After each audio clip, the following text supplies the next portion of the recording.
Metanoia ministries YouTube ചാനലിലേക്ക് ഏവർക്കും സ്വാഗതം. നമ്മൾ കർത്താവിൻ്റെ വരവുമായിട്ട് ചേർന്നുള്ള അടയാളങ്ങൾ ഒക്കെയാണ് സംസാരിച്ചത്. ഇതുവരെയും യഹൂദൻ്റെ അടയാളങ്ങൾ, യഹൂദൻ ഏത് രീതിയിലാണ് റെസ്പോണ്ട് ചെയ്തതെന്നൊക്കെയാണ് നമ്മൾ ചിന്തിച്ചത്. ഇനിയും ഇന്ന് നേരിട്ട് പറയാനുള്ളത്, യേശുക്രിസ്തു പറഞ്ഞത് നമുക്ക് വിശ്വസിക്കാമല്ലോ. വേറെ എന്തൊക്കെ എക്സ്റ്റേണലായിട്ടുള്ള ബൈബിളിലുള്ള കാര്യങ്ങളെല്ലാം വിശ്വസിക്കാം, എന്നാൽ യേശുക്രിസ്തു പറഞ്ഞ മറ്റേതിന് എന്തൊക്കെ ഇൻ്റർപ്രിട്ടേഷൻ ആയാലും യേശുക്രിസ്തു പറഞ്ഞത് ക്ലിയറായിട്ട് പറഞ്ഞിരിക്കുന്നത് നമ്മൾ ഒന്ന് ചിന്തിക്കാം. ഇന്ന് അതൊന്ന് ചിന്തിക്കാമെന്നാണ് വിചാരിക്കുന്നത്. യേശുവിനോട് ഒലിവുമലയിൽ ഇരിക്കുമ്പോൾ ശിഷ്യന്മാർ ചോദിച്ച 3 ചോദ്യങ്ങളാണ്. ഒന്ന്, അത് എപ്പോൾ സംഭവിക്കും എന്നുവെച്ചാൽ യെരുശലേമിൻ്റെ നാശം എപ്പോൾ സംഭവിക്കും. 2, നിൻ്റെ വരവിൻ്റെ അടയാളം എന്ത്. 3, ലോകാവസാനത്തിൻ്റെ അടയാളം എന്ത്. ഈ 3 കാര്യങ്ങളാണ് ചോദിച്ചത്. ക്രിസ്തു ദേവാലയം വിട്ട് പോകുമ്പോൾ ശിഷ്യന്മാർ ദേവാലയത്തിൻ്റെ പണി കാണിക്കാൻ ചെന്നപ്പോഴേ യേശു പറയുകയായിരുന്നു, ഇത് കല്ലിന്മേൽ കല്ല് ശേഷിക്കുകയില്ല എന്ന് യേശു പറഞ്ഞു. അന്നേരം ചോദിച്ച ചോദ്യങ്ങൾക്ക് ഉത്തരം ആണ് ഈ 3 ചോദ്യങ്ങൾ. ഇത് ഉത്തരം മത്തായിയുടെ സുവിശേഷം 24-ാം അധ്യായം, മർക്കോസ് 13, ലൂക്കോസ് 21, ഈ 3 അധ്യായങ്ങൾ ചേർത്ത് പഠിച്ചാൽ ഇതിനെല്ലാത്തിനും ഒരു ആൻസർ നമുക്ക് കിട്ടും. ഈ എസ്കറ്റോളജി അല്ലെങ്കിൽ കർത്താവിൻ്റെ വരവുമായിട്ട് ബന്ധപ്പെട്ട് യേശു പഠിപ്പിച്ച കാര്യങ്ങൾ മനസ്സിലാവണമെങ്കിൽ ഈ മത്തായി 24, മർക്കോസ് 13, ലൂക്കോസ് 21 ഈ അധ്യായങ്ങൾ നമ്മൾ വായിച്ചാൽ മനസ്സിലാവും. ഇതിനകത്തുള്ള ഒരു 10-12 പോയിന്റുകൾ മാത്രമേ പറയുന്നുള്ളൂ, അധികം എക്സ്പ്ലെയിൻ ചെയ്യത്തില്ല. ശ്രദ്ധിച്ച് നിങ്ങൾ ഇരിക്കണമേ, കേൾക്കണമേ എന്ന് നമ്മൾ അപേക്ഷിക്കുന്നു. അതുപോലെ നിങ്ങൾക്ക് എന്തെങ്കിലും കമൻറ്റുകൾ ഉണ്ടെങ്കിൽ ആ കമൻറ്റ് ബോക്സിൽ നിങ്ങൾ പോസ്റ്റ് ചെയ്യാം. ഇത് പ്രധാനപ്പെട്ട ഒരു സെഷനായിട്ട് ഞാനിത് കാണുന്ന കാര്യം, യേശുക്രിസ്തു പറഞ്ഞതാണല്ലോ, അതുകൊണ്ടൊരു പ്രധാനപ്പെട്ട ഒരു സെഷനായിട്ട് തന്നെ ഇരിക്കുന്നു. വേറെ ആരും പറഞ്ഞല്ല, ദൈവം തന്നെ പറഞ്ഞാണ്. അതുകൊണ്ട് ഇത് നമ്മൾ ശ്രദ്ധിക്കണം, ക്ലോസായിട്ട് വാച്ച് ചെയ്യണം. നിങ്ങളുടെ ഫ്രണ്ട്സിന് അയച്ചു കൊടുക്കുന്നതൊക്കെ നല്ലതാണ്. കർത്താവിലേക്ക് വരാനൊരു തീരുമാനം അവരെടുക്കട്ടെ. മത്തായിയുടെ സുവിശേഷത്തിൽ നിന്ന് തന്നെ തുടങ്ങാം. 24:5 ഇങ്ങനെയാണ് പറഞ്ഞിരിക്കുന്നത്, ഞാൻ ക്രിസ്തു എന്ന് പറഞ്ഞ് അനേകർ എൻ്റെ പേരെടുത്ത് വന്ന് പലരെയും തെറ്റിക്കും. ഇത് ആദ്യ സമയം തൊട്ടേ കാണുന്നുണ്ട്. ക്രിസ്തുവാണ് എന്ന് പറഞ്ഞിട്ട് പലരും വന്ന് തെറ്റിക്കുന്നുണ്ട്. കാരണം ഒരുപാട് ലീഡേഴ്സ് വരുന്നുണ്ട്. നമുക്കറിയാം, യേശുക്രിസ്തു പഠിപ്പിച്ച പോലൊക്കെ പഠിപ്പിച്ച് ക്രിസ്തുവാണ് ഞാൻ വീണ്ടും വെളിപ്പെട്ടു, അതങ്ങനെ കുറച്ച് പേര് വരുന്നുണ്ട്. ഇപ്പം ഈ തലമുറയിലല്ല, നേരത്തെ കുറച്ച് വർഷങ്ങൾക്ക് മുമ്പൊക്കെ പലയിടത്തും ക്രിസ്തു പ്രത്യക്ഷപ്പെട്ടായിട്ട് നമ്മൾ കാണുന്നുണ്ട്. ഇതിനോടകം അനേകം ആളുകൾ ക്രിസ്തു ആണെന്ന് പറഞ്ഞ് വന്നിട്ടുണ്ട്. അനേകർ എൻ്റെ പേരിൽ വന്ന് പലരെയും തെറ്റിക്കും. കാരണം എല്ലാം തന്നെ സെൽഫായിട്ട് അവരെ ഉയർത്താൻ വേണ്ടി വരുന്ന ഒരു കാര്യമാണ്. അല്ലാതെ ക്രിസ്തു ആണെന്ന് പറഞ്ഞിട്ട് അതേ ഒരു രീതിയിലൊന്നും വരാനായിട്ട് ആർക്കെങ്കിലും പറ്റും? ആർക്കും പറ്റത്തില്ല. ക്രിസ്തു ദൈവമായിരുന്നല്ലോ. വീണ്ടും അതിനകത്ത് 6-ാമത്തെ വാക്യത്തിൽ വീണ്ടും പറയാം, നിങ്ങൾ യുദ്ധങ്ങളെയും യുദ്ധസ്തുതികളെയും കേൾക്കും. ക്രിസ്തു എന്ന് പറഞ്ഞ് പലരും തെറ്റിക്കും. യുദ്ധങ്ങളെയും യുദ്ധസ്തുതികളെയും കേൾക്കും. ചഞ്ചലപ്പെടായപ്പൻ സൂക്ഷിച്ചുകൊള്ളുവീൻ, അത് സംഭവിക്കേണ്ടത് തന്നെ, എന്നാൽ അത് അവസാനമല്ല. നമുക്കറിയാം, ഈ വർഷങ്ങളിലൊക്കെ ലോകമഹായുദ്ധങ്ങളൊക്കെ നടന്നു. 1-ാം ലോകമഹായുദ്ധം, 2-ാം ലോകമഹായുദ്ധം, അതുപോലെ ചെറിയതായിട്ടുള്ള അനേക യുദ്ധം. ഇപ്പോഴും ഹമാസ് ഗാസയിലെ വാർ നടക്കുകയാണ്. അതുപോലെ ഇന്ത്യ ചൈനയായിട്ടുള്ള യുദ്ധം, പാകിസ്ഥാൻ ഇന്ത്യ യുദ്ധം, ഇങ്ങനെ ഒരുപാട് യുദ്ധങ്ങൾ നടക്കുന്നുണ്ട്. അതിൽ കൂടുതൽ യുദ്ധങ്ങളും നമുക്കറിയാം നടന്നത് കൂടുതലും ഇസ്രായേലുമായിട്ട് റിലേറ്റ് ചെയ്തായിരുന്നു യുദ്ധങ്ങൾ നടന്നത്. അന്നേരം അനേക യുദ്ധങ്ങൾ നടക്കുന്നുണ്ട്. വീണ്ടും ജാതിയോടും രാജ്യത്തോടും എതിർക്കും. ക്ഷാമവും ഭൂകമ്പവും അവിടെ ഉണ്ടാവും. ജാതിയോട് എതിർക്കും. നമുക്കറിയാം, ഇത്ര ജാതി, ഷിയ മുസ്ലിംസ്, സുന്നി മുസ്ലിം എതിരാണ്. അതുപോലെ ഒത്തിരി അങ്ങനെ എല്ലാ കമ്മ്യൂണിറ്റികളും എടുത്താലും നമുക്ക് കാണാം ഒരുപാട് എതിരായിട്ട് അങ്ങോട്ടും ഇങ്ങോട്ടും ട്രീറ്റ് ചെയ്യുന്നത്. ഈവൻ പ്രൊട്ടസ്റ്റൻസ്, കാത്തലിക്, അവർ തമ്മിൽ ആശയ വ്യത്യാസമുണ്ട്. ഈവൻ ഓരോ കമ്മ്യൂണിറ്റി, ഹിന്ദുസിൻ്റെ കമ്മ്യൂണിറ്റിയിൽ ആര്യൻസ് എന്ന് പറഞ്ഞുകൊണ്ട്, ബ്രാഹ്മിൻസ്, അവർ തമ്മിൽ ഇഷ്യൂസ് ഉണ്ട്. ഇങ്ങനെ ഓരോ രീതിയിലുള്ള വ്യത്യാസങ്ങൾ, ജാതിയോട്, രാജ്യത്തോട് ഉള്ള വ്യത്യാസങ്ങൾ. ക്ഷാമവും ഭൂകമ്പവും എന്നൊക്കെ പറഞ്ഞാൽ ഒരുപാട് മീനിങ് ഉണ്ട് അതിനൊക്കെ. ക്ഷാമവും ഭൂകമ്പം നമുക്കറിയാം, റിക്ടർ സ്കെയിലിൽ 6 മേളിലൊക്കെ വരുന്നതൊക്കെ അപകടമാണ്. 9 വന്നിരിക്കുന്ന ഭൂകമ്പങ്ങൾ ഒരുപാടുണ്ടായിട്ടുണ്ട്. ഒരുപാട് പേര് മരിച്ചിട്ടുണ്ട്. കഴിഞ്ഞ വർഷം പോലും ആഫ്രിക്കൻ കൺട്രികളിലൊക്കെ ഭൂകമ്പം ഉണ്ടായി, അനേകം ആളുകൾ മരിച്ചു. ഇന്ത്യയിൽ അഹമ്മദാബാദിലെ വലിയ ഭൂകമ്പം ഉണ്ടായി, ഒരുപാട് പേര് മരിക്കുന്നു. ഇതെല്ലാം ഉണ്ട്. ക്ഷാമം എന്ന് പറയുന്നത് മെയിനായിട്ട് ഫുഡ് മെറ്റീരിയൽസ് ഇല്ല എന്നുള്ളതിനൊക്കെ ഉപരിയായിട്ട് ഫുഡ് മെറ്റീരിയൽസ് ഇപ്പോൾ ഉണ്ട്, പ്രൊഡക്ഷനൊക്കെ ഉള്ളതുകൊണ്ട് ഫുഡ് മെറ്റീരിയൽസ് ഉണ്ട്. പക്ഷേ ഇത് കോസ്റ്റ് എസ്കലേഷൻ, പ്രൈസ് കൂടുന്നതാണ് ഒരു വലിയ വിഷയം. അതുകൊണ്ട് എല്ലാവർക്കും ഇത് വാങ്ങാൻ പറ്റാതെ പട്ടിണി കിടക്കേണ്ടി വരുന്ന, കാരണം ഇൻകം ഇല്ലാതെ വരുന്ന പട്ടിണി കിടക്കേണ്ടി വരുന്ന ആൾക്കാർ അനേകം കൺട്രികളിൽ ഇപ്പോഴും ഉണ്ട്. ആഫ്രിക്കൻ കൺട്രികളിൽ ഇപ്പോഴും ദാരിദ്ര്യത്തിലുള്ള ആൾക്കാരുണ്ട്. എന്നാൽ അല്ലാതെ തന്നെ ഈ ഫുഡ് മെറ്റീരിയൽസിൻ്റെ പ്രൈസ് കൂടുന്നതുകൊണ്ട് ആൾക്കത് റീച്ച് ചെയ്യാൻ വയ്യാത്ത, അതൊരു ശരിക്കും പറഞ്ഞാൽ ഒരു ഷാഡോ ആണ്. എന്തിനാണ് ആൻറ്റി ക്രൈസ്റ്റിൻ്റെ ഭരണത്തിൻ്റെ സമയത്ത് അവൻ്റെ ലൈസൻസ് ഉള്ളവർക്ക് മാത്രമേ വാങ്ങാനും വിൽക്കാനും പറ്റുള്ളൂ. അത് ഉള്ളൊരു കാര്യം. അത് ഒരു പ്രധാനപ്പെട്ടൊരു കാര്യമാണ്. ക്ഷാമവും ഭൂകമ്പവും ഉണ്ടാകും. ഭൂകമ്പം ഒരുപാട് കൂടുന്നുണ്ട്. നമുക്കറിയാം ഭൂമിയുടെ ടെക്ടോണിക് പ്ലേറ്റ്സ് കഴിഞ്ഞ ദിവസം ഉണ്ടായിരുന്നു, ചെറിയ മൂവ്മെൻ്റ് ഉണ്ട് എന്ന് കാര്യം പറയുന്നുണ്ട്. പ്രത്യേകിച്ച് ഇപ്പം തന്നെ ഈ കടലിനടിയിലുള്ള ടെക്ടോണിക് പ്ലേസും കരയിലുള്ളതിന് തമ്മിൽ വ്യത്യാസമുണ്ടെന്ന് ശാസ്ത്രം പറയുന്നു. അതനുസരിച്ച് കരയിലുള്ളതിനകത്ത് റീപ്ലേസ് ചെയ്യും, കടലിലുള്ളത് പോയി കരയിലേക്ക് കയറുകയൊക്കെ ചെയ്യുമ്പോൾ ഭൂമിയുടെ അടിയിൽ ഒരുപാട് മൂവ്മെൻറ്റ്സ് ഉണ്ടാകുന്നു എന്ന് പറയുന്നത്. കഴിഞ്ഞ ദിവസം ഞാനൊരു വീഡിയോ ശ്രദ്ധിച്ചപ്പോൾ അതിനകത്ത് അങ്ങനെ എഴുതിയിരിക്കുന്നത് ഞാൻ കാണുന്നു. അതുകൊണ്ട് ഇന്ത്യയിൽ തന്നെ ഉള്ളത് ഹിമാലയൻ്റെ അടിയിലേക്ക് മൂവ് ചെയ്യുമ്പോൾ ഭൂമിയുലുക്കം ഉണ്ടാവും, ഭൂമിക്ക് ഒരുപാട് വ്യത്യാസം ഉണ്ടാവും എന്ന് പറയുന്നു.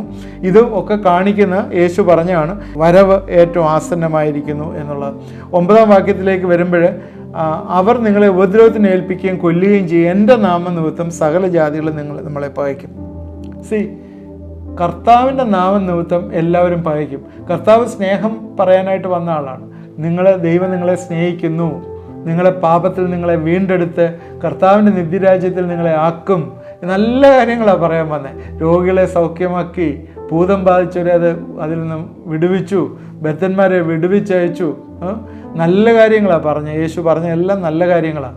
എല്ലാവരും അത് അഡ്മിറ്റ് ചെയ്യാത്ത ആരും കാണത്തില്ല. എന്നാൽ അത് പറയുമ്പോൾ പിശാച് അതിനെതിരായിട്ട് വർക്ക് ചെയ്യുന്നുണ്ട്.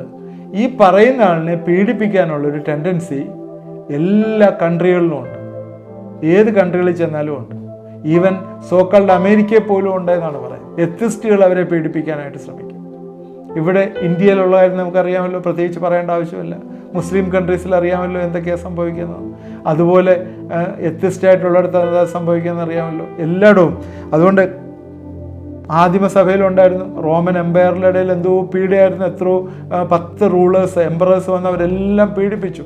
ഓരോരുത്തർ പീഡിപ്പിച്ചു. നമ്മൾ ആദിമ സഭയിലെ 7 സഭകളുടെ ദൂതിനെ കുറിച്ച് പഠിക്കുന്ന സമയത്ത് ഇവരുടെ പീഡനം ഏത് രീതിയിലാണെന്നുള്ളതിന് നമുക്ക് പറയാം. ആ സമയത്ത് കൂടുതലായിട്ട് പറയാം. അപ്പോൾ നിങ്ങളെ ഉപദ്രവത്തിന് ഏൽപ്പിക്കും, ചിലരെ കൊല്ലും, എൻ്റെ നാമനിമിത്തം ജാതികളൊക്കെയും നിങ്ങളെ പറയും. അത് മുൻകാലങ്ങളെക്കാളും വർദ്ധിച്ചു വരികയാണ്.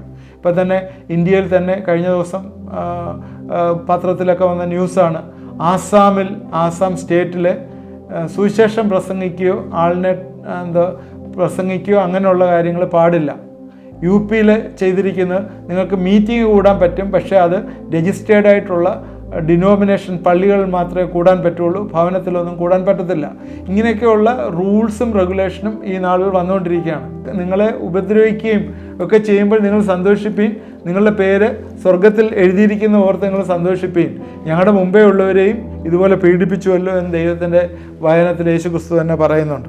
കാരണം ക്രിസ്തീയ പീഡനം പൂർവാധിക്യം കൂടിക്കൊണ്ടിരിക്കുകയാണ്. പല കൺട്രികളിലും അത് കൂടിക്കൊണ്ടിരിക്കുന്നു എന്ന് നമുക്കറിയാം. വീണ്ടും 11 കള്ളപ്രവാചകന്മാർ പലരും വരും, അനേകരെ തെറ്റിക്കും. യേശു പറഞ്ഞ കാര്യങ്ങൾ മാത്രമാണ് പറയുന്നത്. കള്ളപ്രവാചകന്മാർ, കള്ള ഉപദേഷ്ടാക്കന്മാർ വന്നിട്ട് നമ്മളെ തെറ്റിക്കും. 2-3 കാര്യങ്ങളുണ്ട് ഇതിനകത്ത്, കള്ള ഉപദേഷ്ടാക്കന്മാരും കള്ളപ്രവാചകന്മാരും എന്ന് പറയുന്നത്. ഈ കള്ള ഉപദേശകന്മാരും ഹാഫ് ട്രൂത്ത് എന്ന് പറയുന്നത് ഫോൾസാണ്, അത് നമ്മൾ മനസ്സിലാക്കണം. പകുതി സത്യം പറയും, പകുതി സത്യം പറഞ്ഞിട്ട് അത്രയും മതിയെന്ന് പറയുന്നതും തെറ്റാണ്. മുഴുവൻ കള്ളവും പറയും. ഇതെല്ലാം പിശാചിൻ്റെ കളികളാണ്. മുഴുവൻ കള്ളം പറയും, പകുതി സത്യം പറയും. ഈ 2 കാര്യങ്ങളുമുണ്ട്. പിന്നെ അത് അങ്ങനെയും ആകാം ഇങ്ങനെയും ആകാം എന്ന് പറയും. നമ്മളെ ഒരു കൺഫ്യൂഷനാക്കും. അതാണ് ഞാൻ ആദ്യമേ പറഞ്ഞേ, എസ്കറ്റോളജി പറയുമ്പോൾ നമ്മൾ കൺഫേം ആയിട്ടുള്ള കാര്യങ്ങൾ അത് അങ്ങനെയും ആകാം ഇങ്ങനെയും ആകാം എന്ന് പറഞ്ഞാൽ നിങ്ങൾ ഏത് വിശ്വസിക്കും അല്ലേ? അങ്ങനെയാകാം ഇങ്ങനെയാകാം. ഇപ്പം തന്നെ മില്ലേനിയത്തെക്കുറിച്ച് 1000 ആണ്ട് വാഴ്ചയെക്കുറിച്ച് പറയുമ്പോൾ 3 തിയറിയുണ്ട്. അങ്ങനെയാകാം ഇങ്ങനെയാകാം അങ്ങനെയാകാം. ഇങ്ങനെയൊക്കെ പറഞ്ഞാൽ എങ്ങനെയാണ്? പിന്നെ ഈ പറയുന്നതിൻ്റെ അർത്ഥം എന്താണുള്ളത്? പിന്നെ ട്രിബുലേഷനെ കുറിച്ച് പറയുമ്പം പ്രീ ട്രിബുലേഷൻ, മിഡ് ട്രിബുലേഷൻ, എന്നൊക്കെ പറഞ്ഞ് 3 തിയറി അവിടെയുണ്ട്. സഭ ട്രിബുലേഷനിലൂടെ കടന്നു പോകത്തില്ല, ഓൾറെഡി പോയി, ഇങ്ങനെയൊക്കെ ചിന്തിക്കുന്ന എത്രയുണ്ട്. അന്നേരം ഇതൊക്കെ എന്ന് പറഞ്ഞാൽ നമ്മൾ പല കാര്യങ്ങൾ എടുത്തിട്ട് പറയുന്നതാണ്. അവർക്ക് പറയാനുള്ള വാക്യങ്ങളുണ്ട്. ദൈവമില്ല എന്ന് മൂഢൻ തൻ്റെ ഹൃദയത്തിൽ പറയുന്നു എന്ന് പറയുമ്പോൾ, മൂഢൻ തൻ്റെ ഹൃദയത്തിൽ പറയുന്നു എന്ന് പറഞ്ഞ ഭാഗം കട്ട് ചെയ്ത് കളഞ്ഞാൽ ദൈവമില്ല, അങ്ങനെ ഒരു തിയറി നമുക്ക് ഉണ്ടാക്കാം. അല്ല, അങ്ങനെ ഒരു തിയറി ഉണ്ടാക്കാനല്ല ഇത് ഉദ്ദേശിക്കുന്നത്. ദൈവം ഉദ്ദേശിക്കുന്നത്, യേശു ഉദ്ദേശിക്കുന്നത് അങ്ങനെയല്ല. കള്ളപ്രവാചകന്മാരും കള്ളോപദേഷ്ടാക്കന്മാരും ഇന്ന് സഭയ്ക്ക് ഒരുപാട് ദോഷം ചെയ്യുന്നുണ്ട്. പ്ലൂറലിസ്റ്റിക് ചിന്താഗതി അടുത്ത കാലങ്ങളിൽ വന്നിട്ടുണ്ട്. നിങ്ങൾ ശ്രദ്ധിച്ചാൽ അറിയാം. എനിക്ക് ഒരുപാട് കാര്യങ്ങൾ ഇതുമായിട്ട് പറയാനായിട്ടുണ്ട്. പ്ലൂറലിസ്റ്റിക് ചിന്താഗതി സോഷ്യൽ മീഡിയ ആണല്ലോ ഏറ്റവും കൂടുതൽ ഇന്ന് ആളുകളെ ഭരിച്ചുകൊണ്ടിരിക്കുന്നത്. സോഷ്യൽ മീഡിയയിലൊക്കെ ആളുകൾ എല്ലാവരുമായിട്ട് ലിങ്ക് ചെയ്യാനായിട്ടും സംസാരിക്കാനും ഒക്കെയുള്ള അവസരങ്ങളുണ്ട്. ഇപ്പം പ്രധാനമായിട്ട് സോഷ്യൽ മീഡിയ കാണുന്നൊരു കാര്യമാണ് റിലേഷൻഷിപ്പ് ഡെവലപ്പ് ചെയ്യുക. പെട്ടെന്ന് ഇത് ഞാൻ ഓർത്തപ്പം പറയുകയാണ്, റിലേഷൻഷിപ്പ് ഡെവലപ്പ് ചെയ്യുക എന്ന് പറയുന്നത്. അനേകം നമ്മുടെ ഫ്രണ്ട്സുമായിട്ട് നമ്മൾ റിലേഷൻഷിപ്പ് ഡെവലപ്പ് ചെയ്യും. അതിൽ ഓരോരുത്തരുടെ ആശയങ്ങൾ അവർ പറയും, നല്ല കാര്യങ്ങളാണ്, പറഞ്ഞോട്ടെ, കുഴപ്പമൊന്നുമില്ല. എന്നാൽ ഈ ആശയങ്ങൾ ഇങ്ങനെ കുത്തിത്തിരുകുമ്പോഴേ ഈ പ്ലൂറലിസ്റ്റിക് ആയിട്ടുള്ള വ്യൂ, മതം ഏതായാലും മനുഷ്യൻ നന്നായാൽ മതി, യേശുക്രിസ്തു മതം സ്ഥാപിക്കാൻ വന്നതല്ല.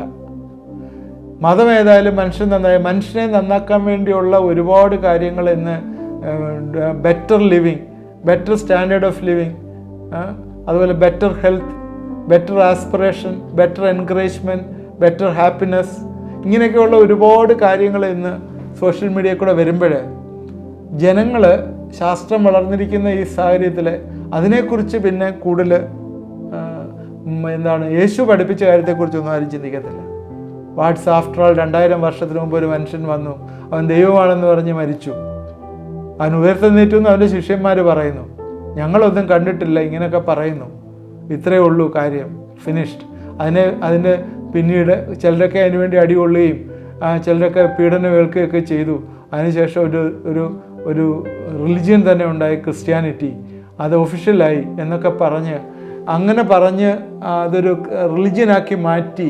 ഇന്ന് പല ഡിനോമിനേഷനും പല ഡോക്ട്രിൻസും ഒക്കെ വന്നിട്ട് ക്രിസ്തു സഭ ഇന്ന് മുറിഞ്ഞിരിക്കുകയാണ്. ഈ ക്രിസ്തു സഭ മുറിഞ്ഞിരിക്കുമ്പോൾ ഇന്നുള്ള ആഹ്വാനം എന്താണ്? ക്രിസ്ത്യൻ സർക്കിളിൽ ക്രിസ്തു സഭയെ ഒരുമിച്ചാക്കുക എന്നുള്ള ആഹ്വാനമാണ്. ആ ക്രിസ്തു സഭയെ ഒരുമിച്ചാക്കുന്നത് നല്ലത് തന്നെയാണ്, കുഴപ്പമൊന്നുമില്ല. കാരണം യൂണിവേഴ്സൽ ചർച്ചിനെ കുറിച്ച് ഞാൻ പറഞ്ഞായിരുന്നു, ഒരു എപ്പിസോഡ് മുമ്പ് അത് നിങ്ങൾക്ക് കേൾക്കുക. യൂണിവേഴ്സൽ ചർച്ച് ക്രിസ്തുവിൻ്റെ ശരീരമാകുന്ന സഭയാണ്, അത് ഒരുമിച്ചാകുന്നത് നല്ലതാണ്. എന്നാൽ ഒരുമിച്ചാകും തോറും അത് പിളർന്നുകൊണ്ടേയിരിക്കുകയാണ്. അതാണ് നമ്മൾ കാണുന്നത്. അതുകൊണ്ട് എന്താണെന്ന് ചോദിച്ചാൽ പ്ലൂറലിസ്റ്റിക് വേൾഡിൽ ഇന്ന് കള്ള ടീച്ചിങ്, കള്ളപ്രവാചകന്മാർ ഇത്രയും മതി, ഇന്ന് അങ്ങോട്ട് ഡീപ്പിലേക്ക് പോകണ്ട എന്നുള്ള ഒരുപാട് പഠിപ്പിക്കൽ വന്ന് യേശുക്രിസ്തു പറഞ്ഞ പോലെ വിശ്വാസം തന്നെ ഉണ്ടോ എന്ന് അന്വേഷിക്കേണ്ടി വരും. ഇനിയും 14-ാം വാക്യത്തിലേക്ക് വരുമ്പോൾ, രാജ്യത്തിൻ്റെ ഈ സുവിശേഷം സകല ജാതികൾക്ക് സാക്ഷ്യമായി ഭൂലോകത്തിലൊക്കെയും പ്രസംഗിക്കും, അപ്പോൾ അവസാനം വരും. അപ്പോഴിവിടെ നമ്മൾ കാണുന്നത് ഇത് ശരിക്കും ബിലീവേഴ്സിനെ സംബന്ധിച്ചിടത്തോളം ഉള്ളൊരു വലിയൊരു അടയാളമാണ്. രാജ്യത്തിൻ്റെ ഈ സുവിശേഷം സകല ജാതികൾക്കും സാക്ഷ്യമായി ഭൂലോകത്തിലൊക്കെയും പ്രസംഗിക്കപ്പെടും. ഇന്ന് നമുക്കറിയാം, റേഡിയോ വഴിയുണ്ട്, ടെലിവിഷൻ വഴിയുണ്ട്, പണ്ടൊക്കെ ട്രാക്റ്റും ഒക്കെ ഉള്ളായിരുന്നില്ല. ഇപ്പം മീഡിയ ഇൻക്രീസ് ചെയ്തുകൊണ്ട് യൂട്യൂബ് വഴിയുണ്ട്. എല്ലാ രീതിയിലും ഇന്ന് സുവിശേഷം പ്രസംഗിച്ചുകൊണ്ടേയിരിക്കുകയാണ്. അതിന് കർത്താവിൻ്റെ വരവ് ആസന്നമായി എന്നുള്ള തെളിവ് അതിന് ഇതിൽ കൂടുതൽ വേണ്ട ആവശ്യമില്ല. യേശുക്രിസ്തു പറഞ്ഞ 7 കാര്യങ്ങളെക്കുറിച്ചാണ് ഞാൻ പറഞ്ഞത്. ഇനിയും കുറച്ചുകൂടെ ഉണ്ട്, നമുക്കത് അടുത്ത എപ്പിസോഡിൽ ചിന്തിക്കാം. യേശു പറഞ്ഞ 7 കാര്യങ്ങളെക്കുറിച്ചാണ്. ഒന്ന്, ഞാൻ ക്രിസ്തു എന്ന് പറഞ്ഞ് അനേകർ വന്ന് നിങ്ങളെ തെറ്റിക്കും. അത് നടന്നുകൊണ്ടിരിക്കുകയാണ്, ഇപ്പോഴും ഉണ്ട്. യുദ്ധങ്ങളെക്കുറിച്ചും യുദ്ധസ്തുതികളെക്കുറിച്ചും കേൾക്കും. ജാതിയോടും രാജ്യത്തോടും എതിർക്കും. അവിടെയായി ഭൂകമ്പവും ക്ഷാമവും ഉണ്ടാകും. അവർ നിങ്ങളെ ഉപദ്രവത്തിന് ഏൽപ്പിക്കും, ചിലരെ കൊല്ലും, എൻ്റെ നാമനിമിത്തം നിങ്ങളെ സകലരും പകയ്ക്കും. കള്ളപ്രവാചകന്മാർ വന്ന് പലരെയും തെറ്റിക്കും. രാജ്യത്തിൻ്റെ സുവിശേഷം സകല ജാതികൾക്കും സാക്ഷ്യമായി ഭൂലോകത്തിലൊക്കെയും പ്രസംഗിക്കും. ഇത്രയും കാര്യങ്ങളാണ് യേശു മത്തായിയുടെ സുവിശേഷത്തിൽ പറഞ്ഞിരിക്കുന്നത്. നമുക്കിനിയും മറ്റുള്ള സുവിശേഷങ്ങളുണ്ട്, അതിലൂടെ നോക്കണമല്ലോ. യേശു പറഞ്ഞ 7 കാര്യങ്ങൾ അത് അതേപടി നടന്നുകൊണ്ടിരിക്കുന്ന ഒരു സാഹചര്യമാണ്. കാരണം കർത്താവ് എന്ന് വരുമെന്ന് ആർക്കും അറിയത്തില്ല, ദൂതന്മാർക്കും ഒന്നും അറിയത്തില്ല. അത് പിതാവിൻ്റെ ഉത്തരവാദിത്തത്തിൽ അവൻ്റെ ഇതിനകത്തുള്ളതാണ്. നമുക്ക് ആർക്കും അറിയത്തില്ല, യേശുവിന് പോലും അറിയത്തില്ല എന്ന് യേശു പറഞ്ഞിട്ടുണ്ട്. അതുകൊണ്ട് ഈ ലക്ഷണങ്ങളൊക്കെ കാണുമ്പോഴേ നമ്മൾ ഒരുങ്ങിയിരിക്കേണ്ട റെസ്പോൺസിബിലിറ്റി നമുക്കുണ്ട്. പ്രിയ സഹോദര സഹോദരി, എന്നെ കേട്ടുകൊണ്ടിരിക്കുന്ന പ്രിയപ്പെട്ടവരെ, നിങ്ങൾ ഒരുങ്ങിയിട്ടുണ്ടോ കർത്താവിൻ്റെ വരം? ഈ കാര്യങ്ങളെല്ലാം നടന്നുകൊണ്ടിരിക്കുകയല്ലേ. എപ്പോൾ വേണമെങ്കിലും കർത്താവ് വരാം. നിങ്ങൾ പറയും അനേകം വർഷങ്ങളായിട്ട് ഇങ്ങനെ പ്രസംഗിക്കുന്നു. ഇപ്പോൾ 2000 വർഷം പ്രസംഗിച്ചു. 1945 വേൾഡ് വാർ വന്ന സമയത്ത് ആളുകൾ അവരുടെ വിത്ത് കൂടി എടുത്ത് കുത്തി തിന്നു. ഇപ്പം കർത്താവ് അടുത്ത ആഴ്ച വരുമെന്ന് പറഞ്ഞു. ഇതുവരെയും വന്നില്ലല്ലോ. വീണ്ടും 80 വർഷം 90 വർഷം ആയില്ലേ, 80 വർഷം ആയില്ലേ, ഇതുവരെയും കർത്താവ് വന്നില്ലല്ലോ എന്ന് നിങ്ങൾ പറയും. എന്നാൽ അതുപോലെ അല്ല ഇപ്പോഴേ. ഈ തലമുറയിൽ കർത്താവ് വരുമെന്ന് പറഞ്ഞത് അത്തിതളർത്ത തലമുറയിൽ കർത്താവ് വരുമെന്നാണ് പറഞ്ഞിരിക്കുന്നത്. അത്തിതളർത്ത തലമുറ ഏതാണ്? 1948. അത് 1948 അത്തി തളർത്തെങ്കിൽ ഒരു 100 വർഷം കൂടെ കൂടിയാൽ 100 വർഷമല്ല, മനുഷ്യൻ്റെ ആയുസ് 80 വർഷമല്ലേ. 80 വർഷമാണെങ്കിൽ നമ്മളത് വെറുതെ മാത്തമെറ്റിക്കൽ കാൽക്കുലേഷൻ ഇട്ടാൽ പോലും 2030 മുമ്പ് ഒക്കെയുള്ള പീരീഡ്. ഞാൻ അങ്ങനെ ഡേറ്റും ടൈമും ഒന്നും പറയില്ല, നിങ്ങൾ ആ രീതിയിൽ തെറ്റിദ്ധരിക്കരുത്. കാരണം ആർക്കും അറിയാത്തൊരു ഡേറ്റാണ്. എന്നാലും നമുക്ക് ആ രീതിയിൽ ചിന്തിച്ചൂടെ? അവിടെ നമ്മൾ ഒരുങ്ങിയിട്ടുണ്ടോ കർത്താവ് വരുന്നത്? അത് നമ്മൾ ചിന്തിക്കേണ്ട ഒരു ആവശ്യമാണ്. ഈ തലമുറയിൽ കർത്താവ് വരുമെന്ന് പറഞ്ഞാൽ അത്തി തളർത്ത തലമുറ എന്ന് പറഞ്ഞാൽ എൻ്റെ തലമുറയാണ്. ഈ തലമുറയിൽ കർത്താവ് വരും. അവിടെ നമ്മൾ ഒരുങ്ങിയിരിക്കാം, നമുക്ക് പ്രാർത്ഥിക്കാം. എന്നോട് ചേർന്ന് പ്രിയപ്പെട്ടവരെ പ്രാർത്ഥിക്കുമെങ്കിൽ വലിയ വിടുതലുകൾ, വലിയ സന്തോഷം ജീവിതത്തിൽ വന്നു ചേരും. ദൈവമായ കർത്താവെ, ഇന്ന് രാത്രികാലം ഇത് കണ്ടുകൊണ്ടിരിക്കുന്ന എല്ലാവരെയും ഞങ്ങളെ ഏൽപ്പിച്ച് പ്രാർത്ഥിക്കുന്നു. നീ ഞങ്ങളെ അനുഗ്രഹിക്കണമേ, സഹായിക്കണമേ കർത്താവെ. ഇത് ഞങ്ങളെ കേൾക്കുന്ന ഒരു ഹാപ്പൻചുലായിട്ട്, അതൊരു ഇൻസിഡൻ്റലായിട്ട് ഞങ്ങൾ ചിന്തിക്കുന്നില്ല. നിൻ്റെ ഒരു പർട്ടിക്കുലർ പർപ്പസായിട്ടാണ് ഇത് വന്നിരിക്കുന്നത് ഞങ്ങൾ വിശ്വസിക്കുന്നു കർത്താവെ. ഞങ്ങളത് വിശ്വസിക്കുന്ന കർത്താവെ, നിൻ്റെ വരവാസന്നമായിരിക്കും. ഞങ്ങൾ ഒരുങ്ങിയിരിക്കുന്നുണ്ടോ എന്ന് ഞങ്ങളെ തന്നെ വിശകലനം ചെയ്യുവാനായിട്ട് ഞങ്ങളെ സഹായിക്കണമേ കർത്താവെ. പ്രകൃതിയെല്ലാം അതിന് ഒരുങ്ങിക്കൊണ്ടിരിക്കുന്നു. ശാസ്ത്രം അത് പറയുന്നു. പ്രപഞ്ചം മുഴുവൻ അത് ഡിക്ലെയർ ചെയ്യുന്നു. യേശുവിൻ്റെ വചനം നിവർത്തിച്ചുകൊണ്ടേയിരിക്കുന്നു. എന്നാൽ ഞങ്ങൾ എല്ലാ വർഷവും ചെയ്യുന്ന അതേ ക്രിയ ചെയ്തിങ്ങനെ ജീവിപ്പാനായിട്ടല്ല, ഓരോ ദിവസവും എൻ്റെ പ്രിയൻ്റെ വരവിന് വേണ്ടി ഒരുങ്ങി ഞങ്ങളുടെ ജീവിതങ്ങളെ വിശുദ്ധിയോട് സൂക്ഷിപ്പാനായിട്ട് കർത്താവെ ഞങ്ങളെ ഇടവരുത്തണമേ, സഹായിക്കണമേ എന്ന് പ്രാർത്ഥിക്കുന്നു. പ്രത്യേകിച്ച് രോഗികളായിട്ടുള്ളവരെ ഞങ്ങളെ ഏൽപ്പിച്ച് പ്രാർത്ഥിക്കുന്നു കർത്താവെ. പ്രത്യേകിച്ച് വയറിലുള്ള ചില പ്രശ്നങ്ങളെ യേശു ക്രിസ്തു കാണിച്ചു തരുന്നു. വയറിലുള്ള എല്ലാ പ്രോബ്ലം യേശുവിൻ്റെ നാമത്തിൽ പോകട്ടെ. ദൈവമേ, വയറിൻ്റെ വേദന വന്നിട്ട് അതുമായിട്ട് ബന്ധപ്പെട്ട് മരുന്ന് കഴിച്ചുകൊണ്ട് കുറവില്ലാതിരിക്കുന്ന ചില വ്യക്തികളെ യേശു കാണിച്ചു തരുന്നു. ദൈവമേ, അതിന്ന് പൂർണ്ണ വിടുതൽ, വിശ്വാസത്തോട് പ്രാർത്ഥിക്കുമ്പോൾ പൂർണ്ണ വിടുതൽ ഇന്ന് വന്ന് ചേരട്ടെ എന്ന് പ്രാർത്ഥിക്കുന്നു. ജോലി അന്വേഷിക്കുന്ന ചില ആളുകളെ കർത്താവ് കാണിച്ചു തരുന്നു. ജോലി തേടി അന്വേഷിക്കുന്നവരെ കർത്താവെ, ഇന്ന് രാത്രിയിൽ നിൻ്റെ വിടുതൽ നീ അവർക്ക് അയക്കണമേ, സഹായിക്കണമേ കർത്താവെ. ഉദ്ദേശിച്ച ജോലിയില്ലെങ്കിൽ ഏതെങ്കിലും ഒരു ജോലി കൊടുത്ത് തൽക്കാലത്തേക്ക് അവരുടെ വരുമാനം ഇൻക്രീസ് ചെയ്യത്തക്ക രീതിയിൽ കർത്താവെ നിലനിർത്തണമേ എന്ന് പ്രാർത്ഥിക്കുന്നു. എൻ്റെ ദൈവത്തിനൊന്നും അസാധ്യമായിട്ടില്ലല്ലോ. ദൈവമേ, നീ സഹായിക്കണമേ. മാനസികമായിട്ടുള്ള അസ്വസ്ഥതയിലിരിക്കുന്ന ചില ആളുകൾ, മരുന്ന് കഴിച്ചുകൊണ്ടിരിക്കുന്നവർ കർത്താവെ, ജീവിതം തള്ളി മാറ്റുകയാണ്, രാത്രിയിൽ ഉറങ്ങാൻ പറ്റുന്നില്ല. യേശുവെ, അവരുടെ മനസ്സിന് സൗഖ്യം കൊടുക്കണമേ എന്ന് പ്രാർത്ഥിക്കുന്നു. കർത്താവിൻ്റെ ശക്തി അവരുടെ ജീവിതത്തിലേക്ക് വരട്ടെ. പരിശുദ്ധാത്മാവിൻ്റെ കർത്താവ് വലിയ റിലീസ് ഈ ദിവസങ്ങളിൽ വരട്ടെ. പൈശാചിക ശക്തികൾ മാറിപ്പോകട്ടെ എന്ന് പ്രാർത്ഥിക്കുന്നു. എല്ലാ ബോണ്ടേജുകളിൽ നിന്നും റിലീസ് വരട്ടെ എന്ന് പ്രാർത്ഥിക്കുന്നു. തടവിലുള്ളവരെ, ബദ്ധന്മാരെ വിടുവിച്ച ദൈവമാണ്. അതിൻ്റെ വലിയ മിഷനായിരുന്നില്ല കർത്താവേ. ഇന്ന് രാത്രികാലം ഞങ്ങൾ പ്രാർത്ഥിക്കുന്ന ഈ ബദ്ധന്മാർക്ക് നീ വിടുതൽ കൊടുക്കണമേ. പൈശാചിക ബോണ്ടേജിൽ നിന്ന് യേശുവിൻ്റെ നാമത്തിലെ ഒരു റിലീസ് നിന്ന് വന്നു ചേരട്ടെ എന്ന് പ്രാർത്ഥിക്കുന്നു. സ്തോത്രം. കരങ്ങളിലേക്ക് ഏൽപ്പിക്കുന്നു, അനുഗ്രഹിച്ച് പ്രാർത്ഥിക്കുന്നു. കണ്ടവരെല്ലാം അനുഗ്രഹിക്കണം. യേശു ക്രിസ്തുവിൻ്റെ നാമത്തിൽ പ്രാർത്ഥിക്കുന്നു, കേൾക്കണമേ. ആമേൻ. തുടർന്ന് ഇത് വായിച്ചു ചെയ്യണം. ഇന്ന് കണ്ടതിൻ്റെ ബാക്കിയുള്ള യേശു ക്രിസ്തുവിൻ്റെ മടങ്ങിവരവിൻ്റെ കാര്യം, യേശു പറഞ്ഞതിൻ്റെ ബാക്കിയുള്ള കാര്യങ്ങൾ നാളെ നമുക്ക് കേൾക്കാം. എല്ലാവരും ഇത് വാച്ച് ചെയ്യണം. നിങ്ങളുടെ ഫ്രണ്ട്സിന് അയച്ചു കൊടുക്കണം. പ്രയർ റിക്വസ്റ്റ് ആ വാട്സാപ്പ് നമ്പറിൽ അയച്ചു തന്നാൽ ഞങ്ങൾ പ്രാർത്ഥിക്കുന്നതാണ്. ദൈവം നമ്മളെ എല്ലാവരെയും അനുഗ്രഹിക്കും.